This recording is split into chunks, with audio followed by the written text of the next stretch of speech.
नमस्कार। आज हम पढ़ेंगे अशोक के बारे में। अशोक महान के नाम से प्रसिद्ध भारतीय शासक अशोक जो है वो महान प्राचीन भारतीय इतिहास में महत्वपूर्ण स्थान रखता है।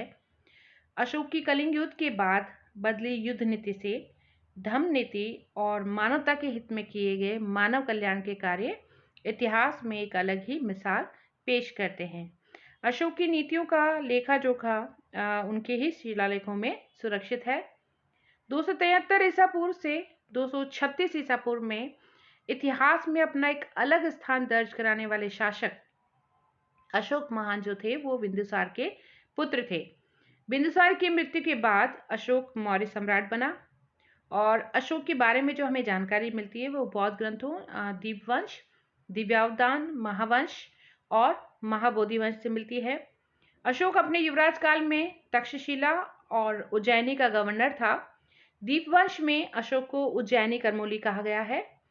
सिंगली अनुश्रुति के अनुसार अशोक ने अपने 99 भाइयों की हत्या करके सिंहासन को प्राप्त किया था। महाबोधि वंश और तारानाथ के अनुसार अशोक के भाइयों के साथ अशोक के लगभग 4 वर्ष के सत्ता संघर्ष के बाद अशोक का विधिवत राज्याभिषेक 269 ईसा पूर्व में हुआ था। अशोक की कई उपाधियां थी, जैसे उसका व्यक्तिगत नाम अशोक जो है उसका उल्लेख मास्की, गुर्जरा, नेट्टूर और उदयगोलन अभिलेख में मिलता है। ये कई बार एग्जाम्स में पूछा गया है। पुराणों में अशोक का नाम अशोकवर्धन मिलता है। अभिलेखों में अशोक ईरानी शैली में देवानाम प्रिय तथा देवानाम प्रियदर्शी उपाधियों से विभूषित है। वैराट लघु शिलालेख में अशोक को प्रियदर्शी राजा तथा रुम्मिनदेई, निगलिवा और गिरनार लेखों में उसे संयुक्त रूप से देवानाम प्रियदर्शी राजा कहा गया है। भाब्रू शिलालेख में अशोक ने अपने आप को मगध का राजा कहा है। दिव्यावदान में अशोक की माता का नाम सुभद्रांगी मिलता है, जिन्हें दक्षिण में धम्मा कहा गया है। अशोक की पत्नियां थी जिनका नाम इस प्रकार से मिलता है: महादेवी, कारुवाकी, संगमित्रा, पद्मावती और तिष्यरक्षिता। महादेवी जो थी वो विदिशा की व्यापारी की पुत्री थी। महाबोधि वंश में से वैदिश महादेवी कहा गया है तथा शाक्य जाति का बताया है और ये अशोक की पहली पत्नी थी और इन्हीं से अशोक के पुत्र महेंद्र और पुत्री संगमित्रा का जन्म हुआ था। दिव्यावदान में उसकी एक पत्नी का नाम तिष्यरक्षिता तथा लेखों में उसकी पत्नी का नाम कारुवाकी मिलता है, जो कि तीवर की माता थी। सिंगली अनुश्रुति में महावंश में संगमित्रा का उल्लेख अग्रमहिषी यानी प्रधान रानी के रूप में प्राप्त होता है। दिव्यावदान में अशोक की एक अन्य पत्नी का नाम मिलता है पद्मावती, जिसका पुत्र कुणाल था। राजतरंगिणी में अशोक के एक और पुत्र जालोक का उल्लेख मिलता है और पुत्रियों में संगमित्रा और चारुमती का उल्लेख प्राप्त होता है। अशोक मौर्य साम्राज्य का महानतम शासक था और अशोक के अभिलेखों से ही उसके इतिहास की पुनर्रचना की जाती है और वह पहला भारतीय राजा था जिसने राजकीय अभिलेखों के माध्यम से अपनी जनता को संबोधित किया। अशोक के जो अभिलेख हैं वो भारत के बाहर अफगानिस्तान में कंधार में मिले हैं और अशोक के अभिलेखों की जो भाषा थी वो प्राकृत है और अधिकांश की लिपि जो थी वो ब्राह्मी है, परंतु जो पश्चिमोत्तर इलाकों में मिले हैं उनकी लिपि खरोष्टी और कंधार में जो मिला है वो आरमाइक और यूनानी लिपि और यूनानी भाषा में लिखे गए हैं। अशोक के अभिलेख अशोक के जीवन और उसकी गृह नीति और विदेश नीतियों और साम्राज्य विस्तार पर प्रकाश डालते हैं। कलिंग युद्ध। कलिंग को महापद्म ने जीतकर मगध में मिला लिया था। फिर चंद्रगुप्त मौर्य के समय में भी कलिंग जो था वो मगध के ही अधिकार में रहा, लेकिन बिंदुसार के समय कलिंग ने अपनी स्वतंत्र सत्ता स्थापित कर ली थी, यानी वो मगध से निकल गया था कलिंग। अशोक ने अपने राज्याभिषेक के 8वें वर्ष अर्थात 261 ईसा पूर्व पर कलिंग पर आक्रमण किया और इस युद्ध का जो वर्णन है वो अशोक के 13वें शिलालेख से प्राप्त होता है। ये कई बार कॉम्पिटिशन एग्जाम्स में पूछा गया है। जिस समय अशोक ने कलिंग पर आक्रमण किया, इस दौरान कलिंग उत्तर में वैतरणी से लेकर पश्चिम में अमरकंटक और दक्षिण में महेंद्रगिरी पर्वत तक फैला हुआ था। यह राज्य स्वतंत्र, संपन्न, शक्तिशाली और अधिक से अधिक शक्ति से परिपूर्ण प्रांत था और इसीलिए अशोक कलिंग पर अधिकार करना चाहता था। कलिंग की सेना में 60,000 पैदल सैनिक, 1,000 घुड़सवार और 7,000 हाथी युक्त सैनिक थे और इसकी पुष्टि प्लिनी ने अपनी पुस्तक में की है कि कलिंग की शक्ति से चकाचौंध अशोक ने उस पर आक्रमण करने का निश्चय कर लिया। दक्षिण भारत से कलिंग पर आक्रमण करने का एक और रीजन था दक्षिण भारत से सीधे संपर्क बनाने और बिंदुसार कालीन प्रतिशोध की भावना और मौर्य साम्राज्य के हितों की सुरक्षा के लिए अशोक ने कलिंग पर आक्रमण किया और जीत प्राप्त की। अशोक के 13वें शिलालेख से यह जानकारी मिलती है कि इस युद्ध में 1 लाख लोग मारे गए और 1,50,000 लोग बंदी बना लिए गए थे। कलिंग को मगध साम्राज्य का अंग बनाकर उस पर तौशाली के राजकुमार को प्रशासक नियुक्त किया गया और धोली और जौगढ़ अभिलेख जो है वो कलिंग की प्रजा से ही संबंधित है। इन अभिलेखों में अशोक ने प्रजा को अपनी संतान कहा है। कलिंग की प्रजा को अपनी संतान कहा है। कौन से अभिलेख में? धौली और जौगढ़। कलिंग युद्ध अधिक भीषण रक्तपात वाला युद्ध था और इस युद्ध के हृदय विदारक परिदृश्य को देखकर अशोक का जो हृदय था वो परिवर्तित हो गया और उसने राज्याभिषेक के 90 वर्ष में बौद्ध धर्म ग्रहण कर लिया। कलिंग विजय के बाद अशोक ने कलिंग में 2 अधीनस्थ प्रशासनिक केंद्र स्थापित किए, उत्तरी केंद्र और दक्षिणी केंद्र। उत्तरी केंद्र की राजधानी तौशाली रखी और दक्षिण केंद्र की राजधानी जौगढ़। कौटिल्य के अर्थशास्त्र के अनुसार कलिंग हाथियों के लिए फेमस था। इन्हीं हाथियों की प्राप्ति के लिए अशोक ने कलिंग पर आक्रमण किया था। प्लिनी के अनुसार कलिंग जो था वो व्यापार वाणिज्य की दृष्टि से महत्वपूर्ण था, इसलिए अशोक ने कलिंग पर आक्रमण किया। कलिंग युद्ध के बाद अशोक ने युद्ध के बजाय शांति और अहिंसा की नीति अपनाई और कलिंग विजय जो थी वो अशोक के लिए परिवर्तनकारी घटना थी। यह युग जो था वो दिग्विजय से अब धम्म विजय में परिवर्तित हो गया। इस युद्ध के बाद अशोक ने भैरी घोष के स्थान पर यानी युद्ध घोष के स्थान पर धम्म घोष करना शुरू कर दिया। शांति विषण और अब मित्रवत व्यवहार जो था वो उसके जीवनचर्या का अंग बन गया। अशोक का साम्राज्य कहाँ से कहाँ तक फैला था? अशोक का जो साम्राज्य है वह अशोक के शिलालेखों के अनुसार मगध, पाटलिपुत्र, खलतिक पर्वत जो गया के समीप है, कौशाम्बी, लुम्बिनी ग्राम, कलिंग, अटवी, उज्जैनी, स्वर्णगिरी और तक्षशिला जो थे वो अशोक के साम्राज्य के अंतर्गत आते थे। इसके अलावा पेशावर पाकिस्तान का शाहबाजगढ़ी, पाकिस्तान का मानचेरा और अफगानिस्तान का जो कंधार लमगान क्षेत्र है वहां से अशोक की शिलालेख प्राप्त हुए हैं जो ये सिद्ध करते हैं कि उत्तर पश्चिम में अशोक के साम्राज्य की सीमा हिंदू कुश पर्वत तक फैली हुई थी, जैसा कि आप इस मैप में देख रहे हैं। राजतरंगिणी में अशोक को श्रीनगर का प्रथम सम्राट बताया गया है। इसी संदर्भ में वेंगसांग का मानना है कि श्रीनगर का संस्थापक जो था वो अशोक ही था।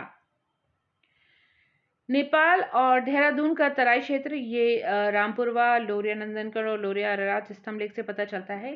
इसके अलावा चंपारण, बिहार और पूर्व में बंगाल तक अशोक का साम्राज्य था।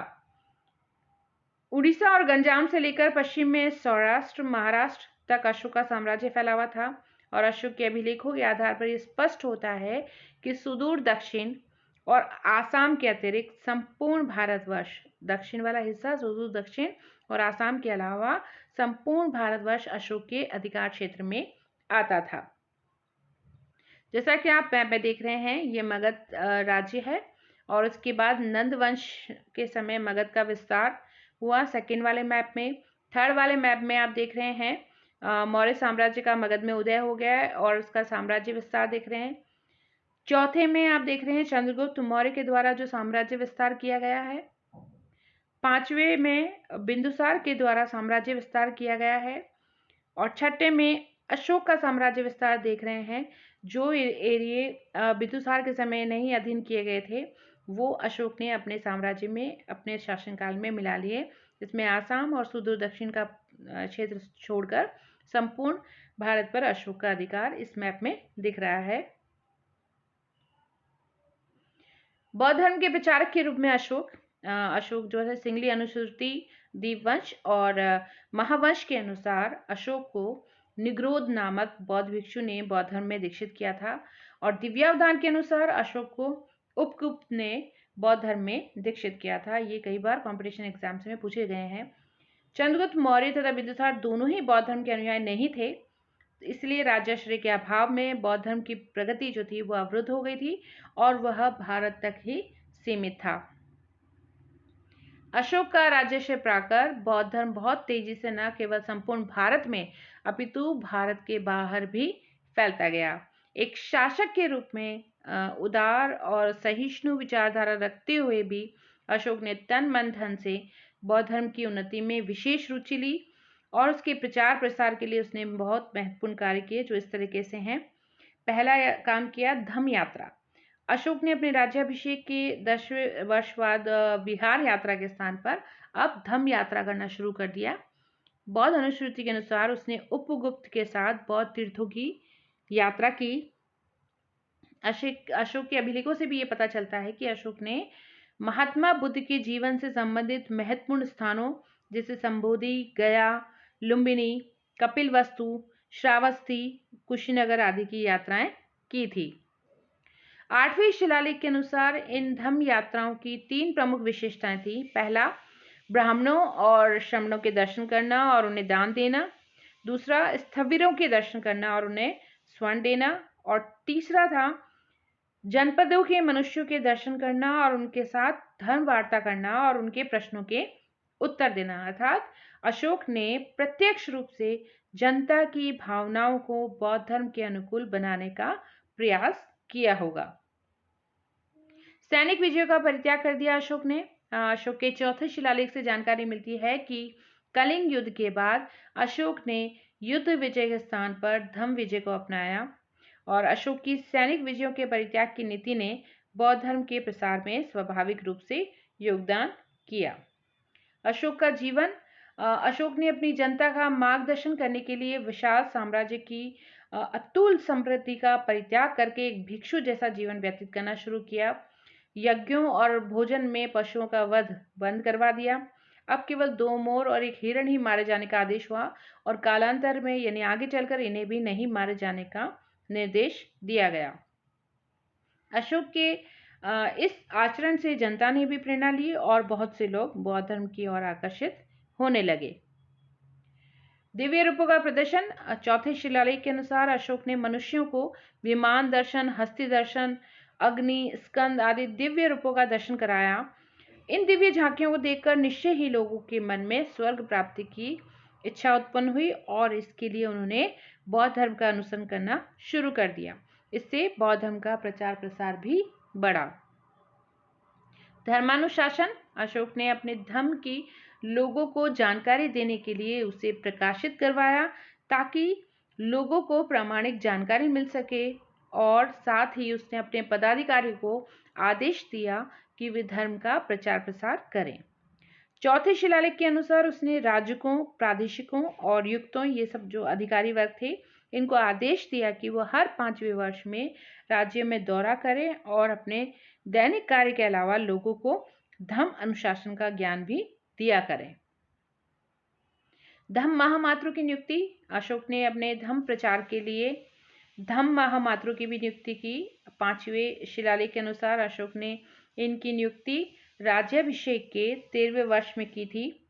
इनका मुख्य कार्य धम्म की स्थापना करना, धम्म की देखरेख करना, धम्म की वृद्धि और धर्मानुसार आचरण करने वाले लोगों के सुख और हितों का ध्यान रखना था। आत्मनिरीक्षण और धर्म श्रावण। अपनी आध्यात्मिक उन्नति के लिए अशोक ने आत्मनिरीक्षण के सिद्धांत का आदर्श लोगों के सामने रखा।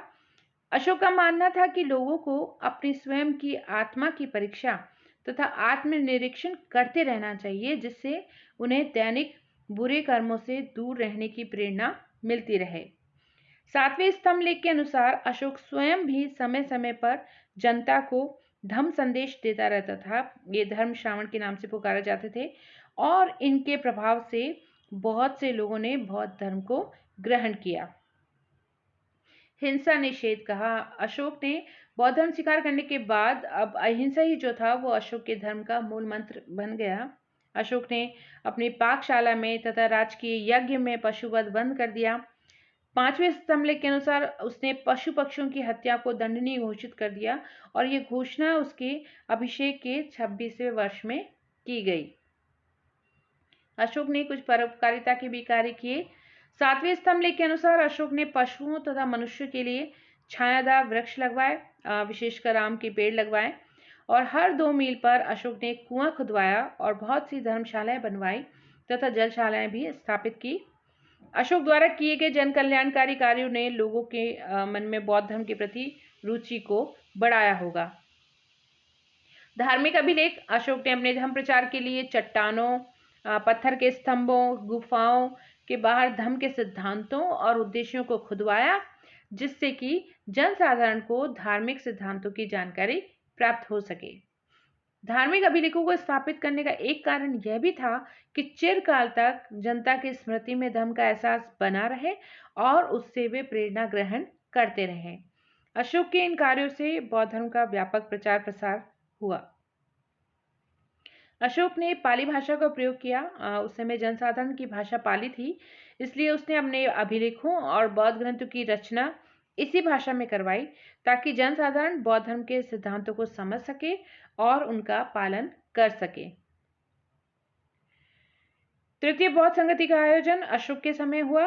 बौद्ध धर्म में उत्पन्न मतभेदों को दूर करने और इस धर्म को संगठित रूप प्रदान करने के लिए अशोक ने पाटलिपुत्र में तीसरी बौद्ध संगति का आयोजन किया, जिसकी अध्यक्षता मोगलीपुत्र तिस्स ने की थी। इस संगति में बौद्ध धर्म ग्रंथों में संशोधन, मतभेदों का निवारण और बौद्ध धर्म में उत्पन्न दोषों का निवारण किया गया। इससे बौद्ध धर्म में उत्पन्न शिथिलता समाप्त हो गई और नए रूप के साथ धर्म प्रचार का कार्य होने लगा। विदेशों में भी धर्म प्रचार किया गया। तीसरी बौद्ध संगति के अंत में तय किया गया कि बड़े बड़े बौद्ध भिक्षु भारत के विभिन्न भागों और उसके बाहर भी जहां अभी तक बौद्ध धर्म नहीं फैला है वहां जाएं और वहां इसका प्रचार करें।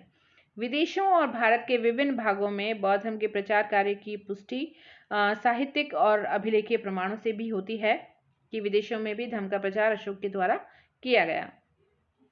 तो धर्म के प्रचार के लिए अशोक द्वारा भेजे गए धर्म प्रचारक थे महेंद्र और संघमित्रा को उसने भेजा श्रीलंका, और सोन और उत्तरा को धर्म प्रचार के लिए स्वर्णभूमि भेजा, महाधर्म रक्षित को महाराष्ट्र और महारक्षित को यूनान, धर्म रक्षित को पश्चिमी भारत और मझांतिक को कश्मीर और गंधार, महादेव को मैसूर, रक्षित को कर्नाटक और मध्यम को हिमालय देश भेजा गया। तो अशोक ने धर्म प्रचार के लिए अपने धर्म प्रचारक भेजे। ये कई बार कंपटीशन एग्जाम से पूछा गया है कि अशोक ने कौन कौन से धर्म प्रचारक कहाँ भेजे हैं।